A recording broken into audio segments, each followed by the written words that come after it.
24 breaking. തുടർഭരണത്തിൽ CPIMൽ ആശങ്ക ശക്തമാണ്. നിയമസഭാ തെരഞ്ഞെടുപ്പിൽ ന്യൂനപക്ഷ വോട്ടുകളിൽ ഏകീകരണം ഉണ്ടായി എന്ന സംശയത്തിലാണ് CPIM.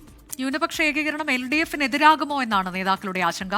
തുടർഭരണം ഉറപ്പ് എന്ന് സ്പീക്കർ എൻ ഷംസീർ പ്രതികരിച്ചു. തുടർഭരണം ഉണ്ടാകും. പുറത്തുനിന്ന് ഞങ്ങളതിനെ വീക്ഷിക്കും. നല്ല രീതിയിൽ തന്നെ ഇടതുപക്ഷത്തിന് ജയിച്ചു വരാൻ സാധിക്കുമെന്ന് വിശ്വാസമായിരുന്നു. ആർ ശ്രീജിത്ത് തുടരുകയാണ് തിരുവനന്തപുരത്ത് നിന്ന്. ശ്രീജിത്ത്, ഈ നിലയിൽ മുഖ്യമന്ത്രി ആരാകുമെന്നുള്ളൊരു തർക്കമാണ് കോൺഗ്രസിലെങ്കിൽ തുടർഭരണം ഉണ്ടാകുമോ എന്നുള്ള ആശങ്കയാണ് നിലവിൽ CPIMന് ഉണ്ടായിരിക്കുന്നത്. അത് ഈ ന്യൂനപക്ഷ വോട്ടുകളുടെ ഏകീകരണം ഉണ്ടായോ എന്നൊരു ആശങ്കയാണ് അവർക്കുള്ളത്. എന്താണ് ആ നിലയിലുള്ള ആശങ്ക CPIMൽ ഉടലെടുക്കാനുള്ള ഒരു സാഹചര്യം?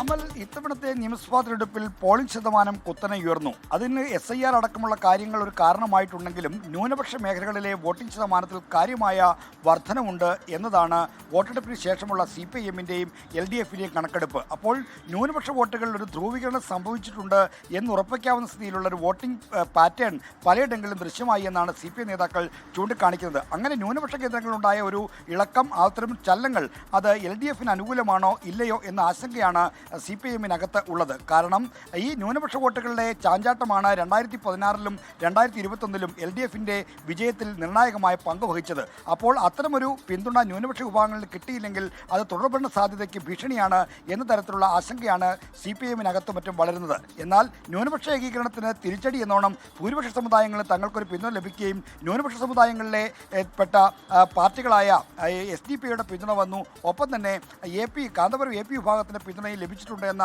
ആത്മവിശ്വാസത്തിലാണ് തുടർഭരണ പ്രതീക്ഷയുമായി CPIM മുന്നോട്ട് പോകുന്നത്. എങ്കിൽ പോലും ന്യൂനപക്ഷ ധ്രുവീകരണം എങ്ങനെയാണ് വന്നു ഭവിക്കുക എന്ന കാര്യത്തിൽ CPIMനകത്ത് ആശങ്കയുണ്ട്. അതിനെ ആശ്രയിച്ചായിരിക്കും തുടർഭരണ സാധ്യതകളെന്ന് നേതാക്കൾ തറപ്പിച്ച് പറയുന്നുമുണ്ട്. അമൽ,